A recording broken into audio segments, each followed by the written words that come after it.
ئایا بەرزی چەورەکانی خوێن چ کارگەریەک لەسەر دەستە دروست دەکات؟ سەرەتا دەبێ بزانین 4 جۆر چەوریمان هەن.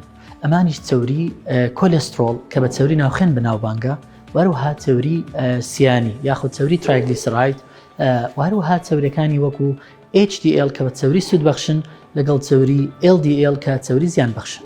ئایا هۆکارەکانی کامانن؟ هۆکاری بۆ ماوەیی کە لە باوانەوە دەمێنێتەوە، هۆکاری دۆم بریتیە لە جۆری ژیانکردن کە پەیوەستە بە جۆری خواردن، خۆراکی ناتەندروست، وەروەها لە جۆری ژیانکردن و کەمی چالاکی وەرزشی.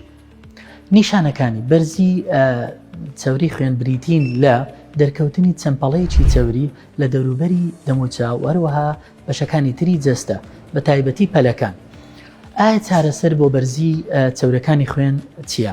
3 جۆرە چارەسەرمان هەیە. سەرەتا لە گۆڕینی جۆری ژیانکردن، بریتیە لە گۆڕینی خۆراک و خۆراکی تەندروست، کەمکردنەوەی چەوری لە خۆراک، وەروەها وەرزش و ژیانێکی چالاک.